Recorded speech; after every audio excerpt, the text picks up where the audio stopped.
Hello, welcome back to Chapter 5, Section 6, the Slope-Intercept Form. In this video, we're going to be writing equations of the line in slope-intercept form. And this is what slope-intercept form is. My y, which is the independent variable, is going to be my slope times the dependent variable plus my y-intercept. And actually, I want to talk more about that, so I just need a little bit more space. I'm going to grab another sheet of paper. Sorry for the delay. I had it just out of reach. All right, I want to make sure that you got this, right? This is very important. This is one of those moments in Algebra 1 where everything comes together, so it's very, very important. So make sure that you have this, make sure you have it in your notes, make sure that you understand it.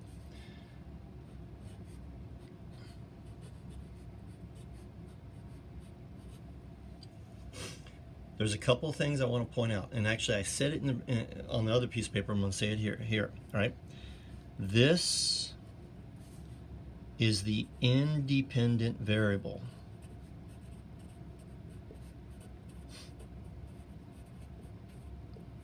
We've been talking about the independent variable and dependent variable since probably like one of the first sections in this class. That makes the y the dependent variable.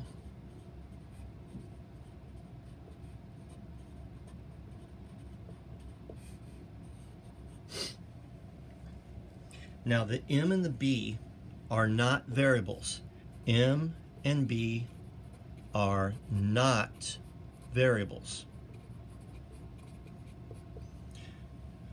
Unfortunately, one of the definitions of variable that you heard from teachers is it's a letter that stands for a number.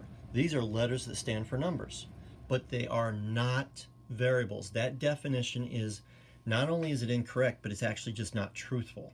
We have lots of times where we use letters to represent numbers, but they are not variables. There are only two variables that you are going to deal with in Algebra 1. All right. Later, in more advanced math, we will have a lot of, or maybe not a lot, but more than one independent variable. Okay. So you might have like a first x, a second x, a third x, etc. And then you do something with all those and you end up with a y, okay? And the letter that we actually use doesn't matter. In Algebra 1, you are only going to see two variables, and usually we use x and y.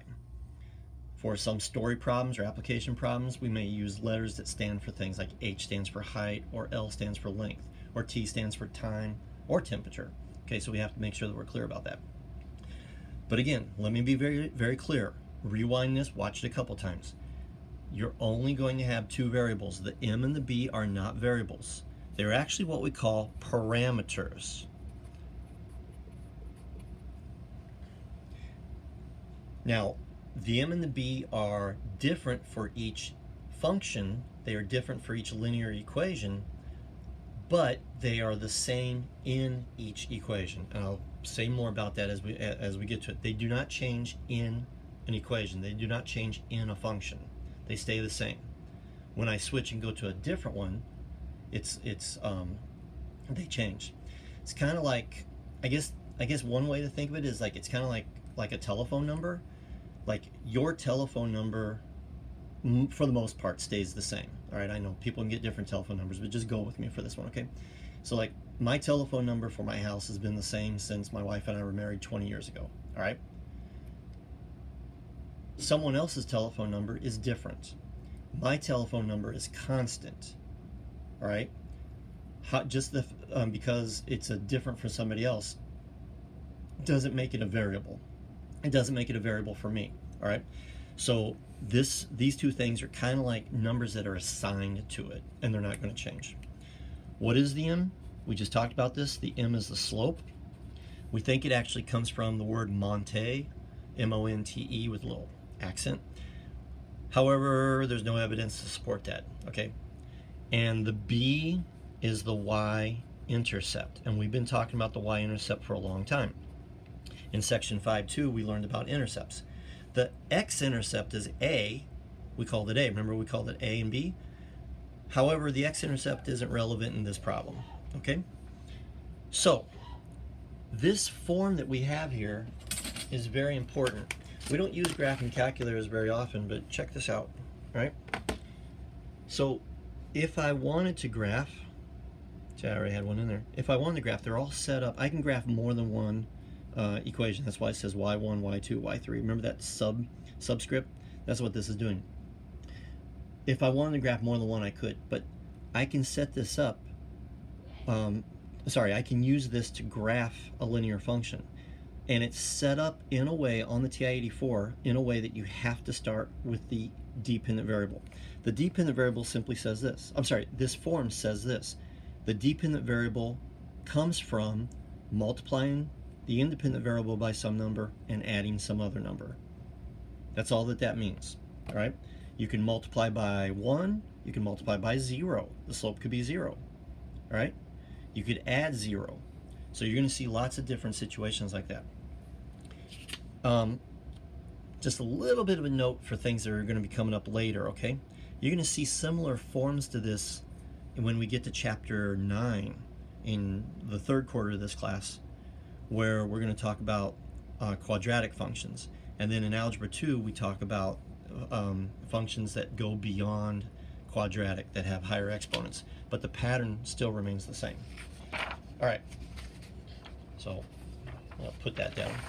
Let's go back to this. So how do I do this? All right. So remember, it's going to be y equals the slope times x plus the y-intercept. My slope is 1/3. My y-intercept is 6. So my variables are, I'm always going to have x and y for these problems. Y equals the slope 1/3 times x, and I don't need to put a multiplication sign in there. I just say 1/3 x. That means multiply. And then I'm going to add the 6. Just make sure you put them in the right place. I multiply my independent variable, the independent variable times the slope, and then I add my y-intercept. And that's all there is to that one. So let's look at this one.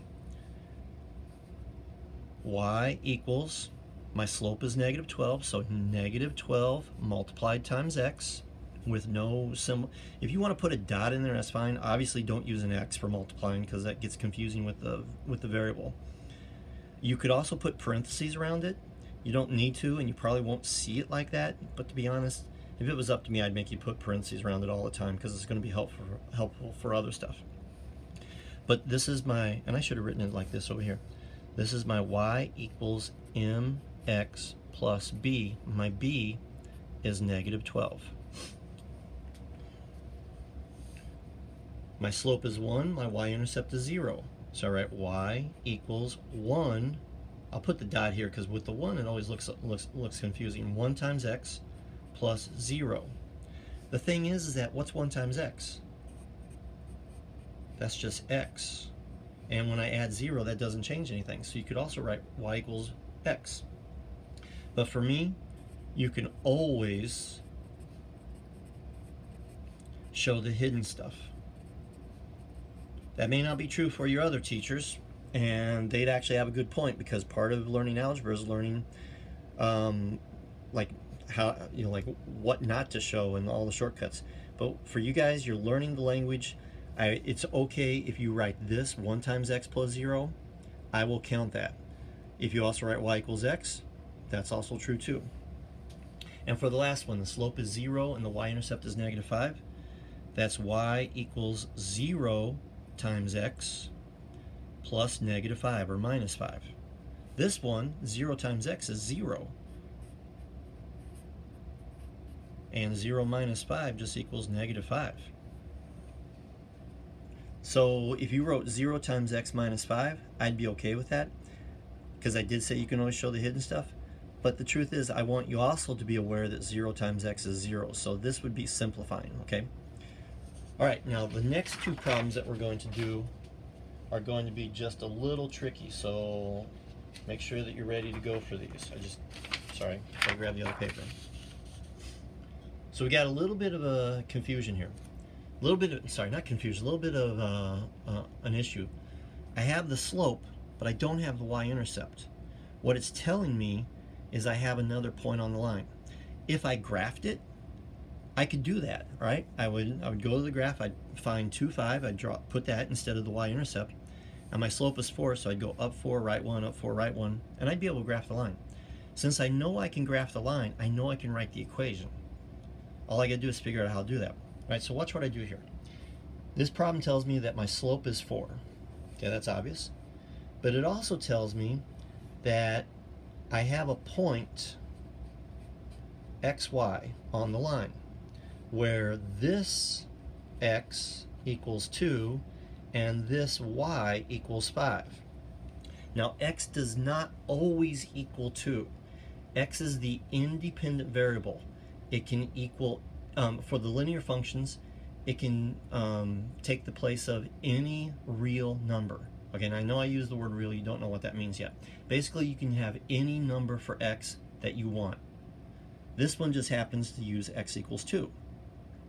And on this line, when x equals 2, remember this is the dependent variable, when x equals 2, you have to get 5. So if I picked a different x, I'd get a different number here. You start with this and you get this. So they already told you, they didn't tell you what the equation is, we need to figure that out. But they already told you that if you have x equals 2, you're going to get y equals 5.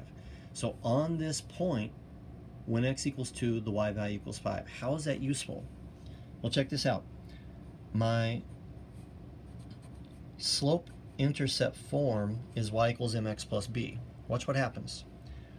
For this point, this particular point right here, my y is going to be 5, my slope is going to be 4, and my x is going to be 2. I just don't know what my y-intercept is going to be. But now I can use some algebra skills to solve for this. I get 5 equals 8 plus b. I'm going to subtract or add negative 8 to both sides. And I usually don't, that's just not a good way of saying it. That's kind of like math Yoda speak. Negative 3 is b, okay? So I want to turn it around and actually write it this way.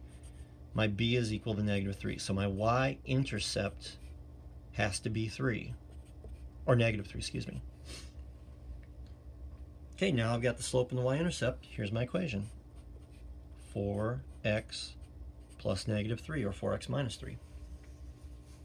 Right, now I'm going to explain the same thing with the other one. This one tells me that my slope is 8, so that's good. And it tells me that for this specific point, one of the many points that are on the line, for this specific point, when x equals 3, y equals negative 1. And again, I could have many other points that are on that line. They're just telling me one of them, all right? So I'm going to write y equals slope times x plus b. For this point, negative 1 equals 8 times 3 plus my y-intercept. 8 times 3 is 24. And if I add negative 24 to both sides, I get negative 25 equals b. And of course, turn it around. b equals negative 25. So my y-intercept is negative 25. And now that I have my slope and my y-intercept, I can write it. 8x minus 25. All right, we'll see you in the next video.